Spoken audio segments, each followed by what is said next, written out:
Okay guys, give you a little update. I'm working on a spring box here, and this is a little homemade design from off the shelf Home Depot. One of these HDX Tough Tote, and I'm not sure, it's about maybe a foot, 13 inches tall or so, and this will be the inlet, and then I've got my outlet here with some holes drilled. And then I've got the overflow pipe here, which is, I put a couple different layers so you can remove and adjust the flow if needed, but I'm most likely going to be running full blast. And that's that, so I'm going to give that a go today, and I wanted to give you a little update on where we're at. So I'm currently trying to get the water through the grove, through the eucalyptus grove, all the way up to the avocado grove up on the hill where that big rock ledge is. So it's, believe it or not, it looks really far.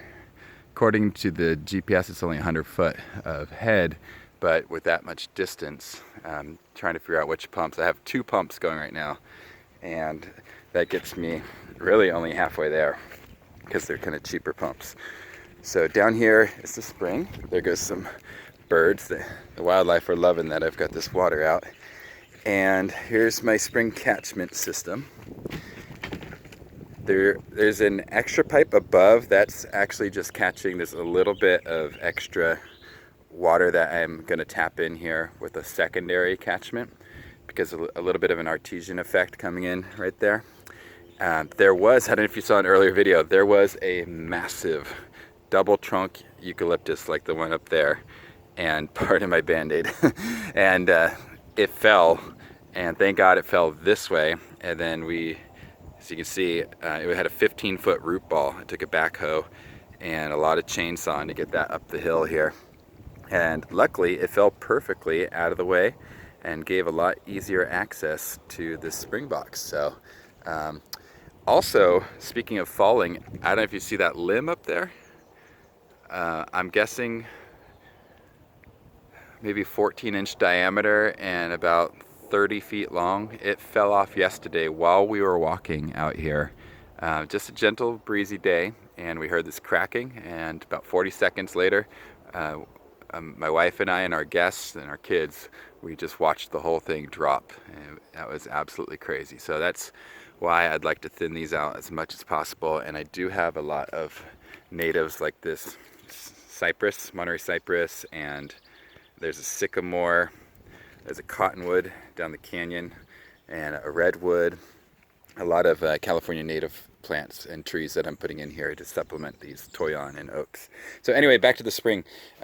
So I didn't mix the concrete as well as I would have liked to, because if you recall, I'm at a total of 75 bags concrete by hand, and in wet conditions, a little rash. So when I fill it up, there is some seepage that comes out. So I was looking into a lot of different non-toxic products to seal it, but I just found that pouring concrete seals it really quickly, because it was leaking down at the bottom, and I just poured a bag of concrete, sealed it up right away. So that's my flush at the bottom, and the scour, and then a little access there if I want to stop it up and put bleach in to bleach this.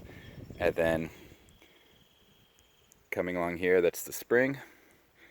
It's a seepage spring, and then there's a little bit of extra seepage that instead of just having it go to waste, I put a pipe in there, pretty crude, and it's just running down the hill, and I'm using that for the plants. So let me show you where I'm going to put this and the pump situation too. So we're still at about minimum of 1,500 gallons a day. And for that avocado grove, there goes a lizard, I'm going to need 4,000 gallons a week, so that should be fine. So I think I'm going to put the box pretty much a little bit right around here, a little bit lower in elevation. And what the box does is it filters out the sediment, so that the sediment goes to the bottom. And there is a little bit of sediment. I mean, it's clear. It's very clear as is, but this will make it even more so. And then it filters to the bottom, and then percolates through here down the pipe. which is downhill. Had a little landslide there, and then it flows into there. The water is not that dirty. The thing was dirty to begin with, and there you can see my flow.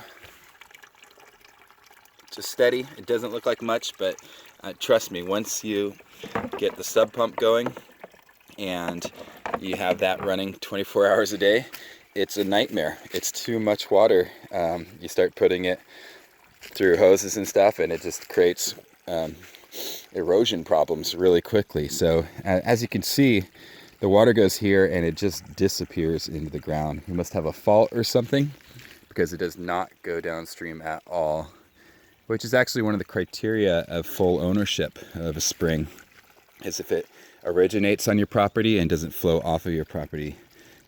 That's one of the criteria that I found, because it's different than communal property.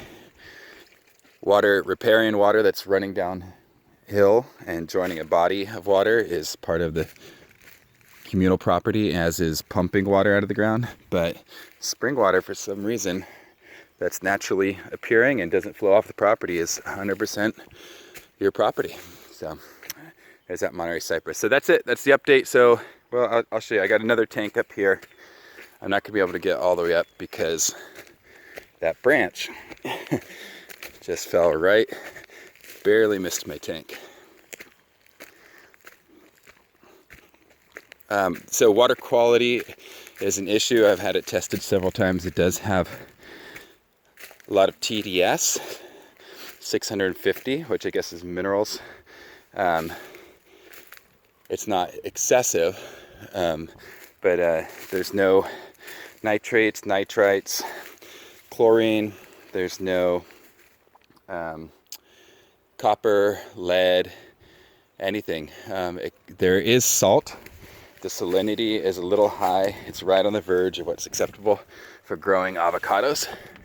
But one of the things you can do if you have high salinity, as a lot of the water districts do, is you leach it by running more water, heavy dose of water to leach the salts down into the ground. So that's what I'm planning on doing. But here's the other pump, just going into a trash can.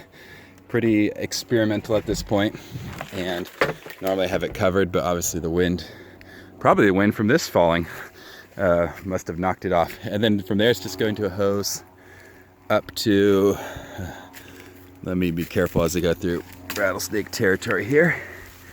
Got a 3-footer 2 days ago, and I'm in sandals. There it is. So I got a 500-gallon tank that I'm probably going to put up to the top, up about there, and then gravity feed the grove this way, and then gravity feed all of my property that way as well. So that's it. That's the update. And so really, I mean, things are ideal. They're coming together wonderfully. There is a little bit of the water, it does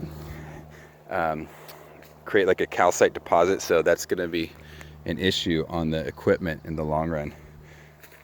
So that's a may filter, or I may just keep it raw as is. A lot of people like the mineral water. So, but you get an idea of this branch that fell, and you can imagine, I work right there, and so just up there dropped. We watched it happen. So, okay, that's the update, and I'm gonna try and pull off some of the less exciting ones, but we're making some headway.